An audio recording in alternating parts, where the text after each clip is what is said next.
Chapter 4. Backstage Scare. When Nancy reached the street, she looked back to see if Claude Aubert were following, but evidently he had been unaware of her presence in the auditorium. She ran to a nearby street telephone and called police headquarters. The officer on duty promised to send 2 plainclothes detectives to the school at once. Nancy said she would meet them in the lobby and hurried back to the school. As she entered the lobby, she heard enthusiastic clapping and assumed Marie and Monique had finished their act. "Oh, I hope Claude doesn't come out here before those detectives arrive," Nancy thought worriedly. She peered inside the auditorium. He was still in his seat. Fortunately, the audience insisted upon encores. Just before the show ended, Detective Panzer and Detective Keeley walked into the lobby. Nancy quickly led them inside and pointed out their quarry. Suddenly, Claude Aubert arose, pushed into the side aisle, and, without limping, hurried toward the stage. "Come on," Nancy urged the detectives. "He may be planning to harm the Bardots." The 3 hurried after the French ex-gardener. He went through the door that led up a short flight of stairs to the stage. To the left of the steps was an exit to the parking lot. When the pursuers reached the spot, the suspect was not in sight. "Where did he go?" Nancy asked in dismay. Detective Panzer yanked open the exit door and reported, "I don't see him." He and Keeley dashed outside. The next instant, a scream came from somewhere backstage. Electrified, Nancy raced up the steps where a throng milled about on stage. Many persons were asking, "What happened?" A sob could be heard above the noise. Nancy went to investigate and found Monique in hysterics. Marie was trying to comfort her. Seeing Nancy, they cried out together, "He threatened us!" "Claude Aubert?" "Yes," said Monique. "He grasped my arm so hard I screamed. Then Claude said in French, 'If you sisters let Nancy Drew go to France, you will suffer, and she will too.'" "He must be Monsieur Neuf," Marie added fearfully. "Where did he go?" Nancy asked. Marie pointed to the opposite side of the stage from where Nancy had entered. When Nancy reached it, she found an exit to a walk that ran behind the building to the parking lot. Nancy was elated.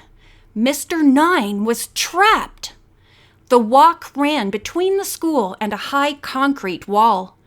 There was no way out except through the parking lot. By this time, the detectives must have nabbed the suspect. Nancy dashed along the walk to the lot and stared ahead. A large crowd was making its way to the cars, and some of the automobiles had already started to move out. The detectives were not in sight. Neither was Claude Aubert. "Oh, great!" Nancy groaned in disgust. Then she took heart. Maybe he's already been captured and is on his way to jail. Nevertheless, Nancy searched thoroughly among the cars, but saw neither Claude Aubert nor the detectives. She returned to the stage. By this time, Monique had calmed down and was receiving congratulations with her sister from many persons for their excellent performance. "You certainly made a hit," said Bess, coming up with George. "Just as Hannah said." "Oh, thank you," the Bardots smiled. George added, "Someone told us a fresh guy came up and bothered you. Who was he?" "A Frenchman who threatened Marie and me if we let Nancy make the trip." "Such nerve!" George exclaimed. "What's his name?" Nancy whispered it, then brought Bess and George up to date, telling of her suspicion that Aubert was Monsieur Neuf. "Wow," said George. "Mr. 9 must be worried you'll solve the mystery." In a low tone, Nancy added, We'd better go home, and I'll call headquarters to see what happened to the detectives. They found Mrs. Gruen waiting in Nancy's convertible. After bidding good night to Bess and George, Nancy drove off. The housekeeper was astounded at the story of the threat. "Starting tonight, I'm going to keep the burglar alarm on all the time," she declared. "I'm glad we had it put in." Nancy grinned. "Marie and Monique, be careful not to come home unexpectedly. You may scare Hannah." "Just the same," said Mrs. Gruen, "I don't like this whole thing. Nancy, perhaps you ought to postpone your trip for at least a few days." "I can't," Nancy replied. "Dad and Mrs. Blair are counting on me. Let's not worry until we find out if Claude Aubert has been captured." As soon as she reached home, Nancy telephoned the police. The suspect, she learned, had not been brought in. Furthermore, Detective Panzer and Detective Keeley had neither returned nor phoned a report. "We assume they're still tailing their man," the desk sergeant added. Nancy hung up, her mind in a turmoil. How had Claude Aubert escaped? Where would he show up next? "I'll bet," she thought, "that it will be right here. I'm glad the burglar alarm is on." After a pre-bedtime snack, Mrs. Gruen and the girls went upstairs. Nancy, who had some final packing to do, was the last one to retire. Some time later, she was awakened abruptly by a loud ringing. The burglar alarm had gone off. Instantly, the young detective was out of bed and pulling on her robe and slippers. She dashed to a window and leaned out, hoping to spot the intruder. Seeing no one, Nancy sped to her father's room in the front of the house and peered below. "Oh, they've caught him!" she exulted. In the rays of a flashlight, the two plainclothesmen were holding a tall, long-faced man. Aubert? Just then, Mrs. Gruen, Marie, and Monique rushed in. Nancy cried out, "The detectives got the burglar! Hurry, let's go down!" She quickly led the way, turning on lights as she went and flung open the door. The detectives marched their prisoner, now limping, into the hall. Claude Aubert! "Hello, Miss Drew," said Detective Keeley. "We saw your lights on and thought you'd like to know we got this fellow." "Bud here and I had a wild chase," Panzer told Nancy. "We got clues to Aubert from people all over town who saw him, but we missed him every time.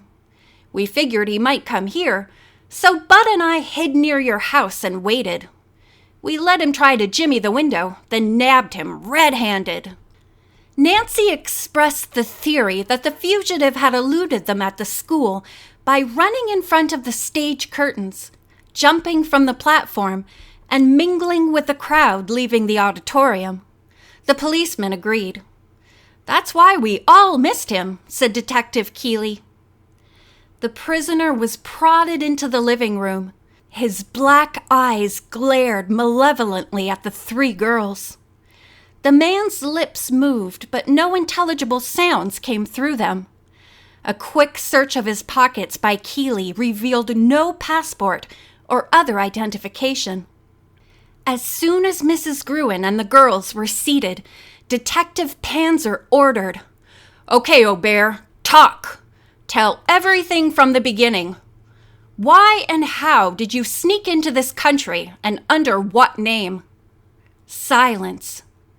Nancy spoke to the detectives. "I haven't introduced my friends from France, Marie and Monique Bardot.